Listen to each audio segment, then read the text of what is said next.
Bonjour, nous allons découvrir comment on peut visualiser le code HTML, notre code HTML. Allons-y alors, après l'ouverture de Visual Studio Code, tapez le point d'exclamation et puis cliquez sur Entrée, toujours en utilisant l'extension Emmet. À l'intérieur de Body, entre la balise ouvrante et la balise fermante,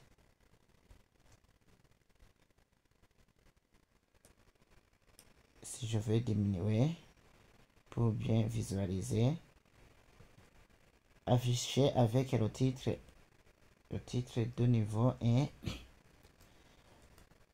le mot hello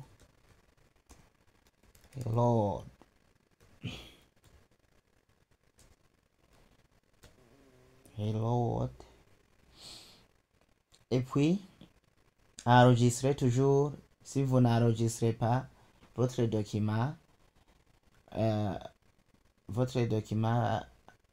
va pas s'exécuter bien. Donc enregistrez toujours.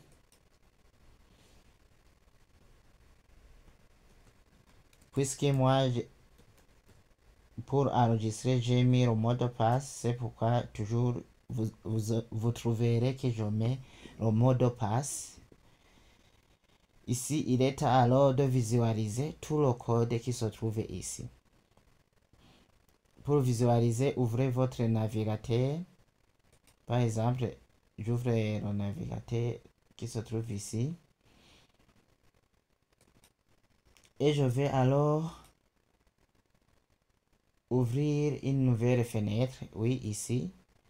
On voit bien que j'ai ouvert une nouvelle fenêtre. Je vais taper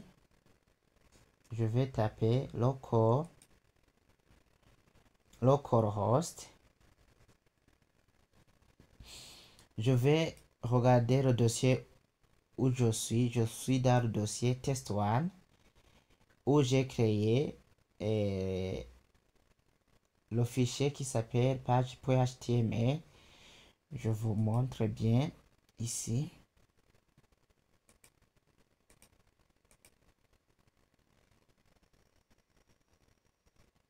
Ici.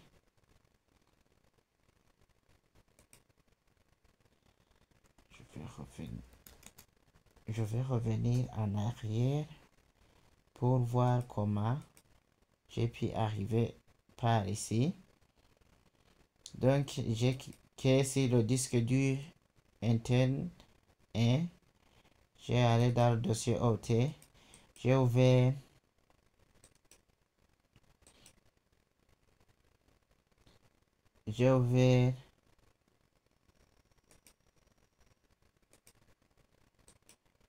les lampes en tant qu'administrateur pour mettre le mot de passe. Oui. J'ai allé dans htdocs et j'ai allé dans test1. Et c'est ici alors qu'il y a la page 1.html. C'est pourquoi ici alors je tape localhost. Localhost signifie quoi? Je suis sur ma machine. Ma machine. C'est pourquoi je tape localhost. Je vais vous montrer un autre chemin. Et je vais alors taper le dossier pour spécifier le dossier où je suis. Je suis dans le dossier test1. On a vu cela, que je suis dans le dossier test1. Et je vais écrire les lettres comme je l'ai écrit ici. J'ai commencé test avec les minuscules E1 en majuscule. J'écris alors test majuscule 1 et je tape alors slash et je vais alors accéder à mon à mon fichier qui s'appelle page1.html. Aussi, pour ne pas perdre du temps, je peux faire clic droit et puis renommer et puis faire copier tout ce qui se trouve à l'intérieur et je vais faire coller et je clique alors sur entrée. Je vais cliquer sur entrée.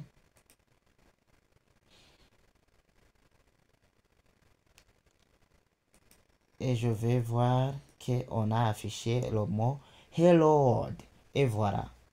Ça, c'était la première façon d'afficher le contenu en tapant localhost / mettez le nom du dossier. Si on avait plusieurs dossiers, on pourra taper on pourra taper les dossiers tout en spécifiant leur nom jusqu'à arriver à votre fichier. Aussi, je peux taper, je vais ouvrir une nouvelle fenêtre où je vais taper, au lieu de taper localhost, je vais spécifier ma machine. Ma machine, c'est correspond à l'adresse IP 127.0.1/. Je mets alors test à minuscule, le nom du projet, je spécifie le nom du dossier et je mets alors la page. La page s'appelle page à minuscule. Tapez toujours à minuscule. Page 1.html. N'oubliez pas de mettre le .html. Et puis cliquez sur entrée. Et voilà. Ici, on n'a pas trouvé le page 1.h et le nom du objet, puisque ici, vous voyez bien, si vous tapez les caractères qui ne correspondent pas à votre fichier, ou bien à votre dossier, ou bien à votre projet, ça va générer une erreur 404, puisque ici, j'ai écrit N avec minuscule, alors qu'ici, j'ai écrit N avec majuscule. Je me suis trompé, je mets N en minuscule et je vais alors, je peux actualiser ici, actualiser cette page, ou bien faire cliquer sur entrée. J'actualise. Toujours, il y a une erreur. Ici, N. Et je clique sur entrée. Et voilà. On m'a affiché le Hello World. J'ai remplacé 127.0.0.1 avec le localhost qu'on avait au départ. Une autre façon de visualiser la page. Ici, vous pouvez cliquer, si vous utilisez Visual Studio Code, sur Open in Browse. Et voilà. On trouve le même résultat, puisque même si je regarde ici dans l'URL, il y a Optelamp, htdocs, test1, page 1.html. Donc, j'ai affiché le même résultat. Je peux utiliser un autre système. Je vais faire clic droit ici. Et je vais cliquer sur Open PHP HTML JS in Browse. Et voilà. Là aussi, je trouve le même résultat. Aussi, il faut se renseigner. Il faut se renseigner si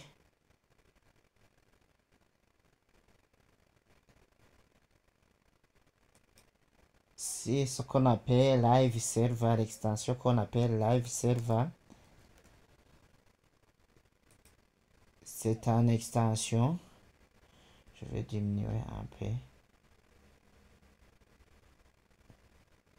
Oui.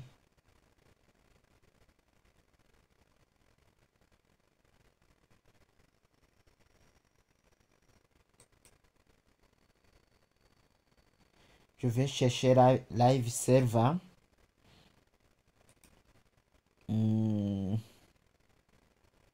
L'extension qu'on appelle Live Server.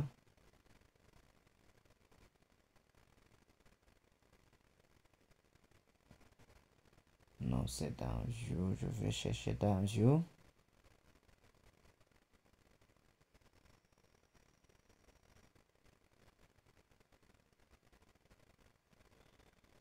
Je vais voir si Live Server, je peux activer Live Server.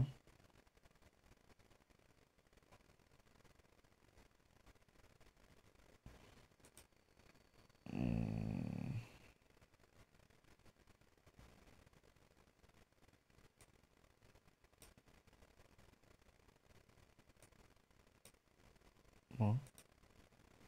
Si je vais chercher, non, dans l'extension, des extensions,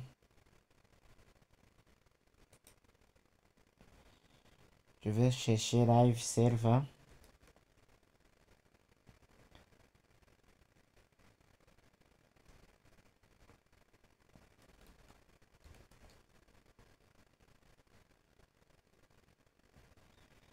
Je vais diminuer la taille.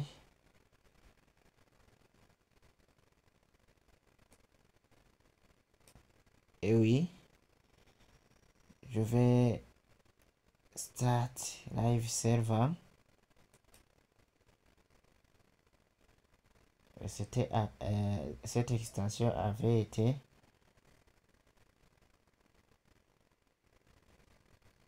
stopped. Donc,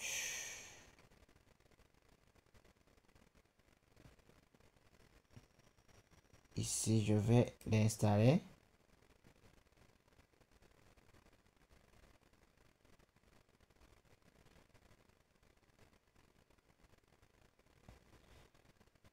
Et voilà, l'extension Live Server. Maintenant, elle est installée. Je vais alors vous montrer le Live Server, comment elle marche. Là aussi, vous pouvez visualiser votre code. Ici en bas, là où c'est écrit Go Live, on clique dessus sur Go Live. Et on attend alors le résultat. Voilà. Là aussi, vous pouvez visualiser avec l'extension Go Live.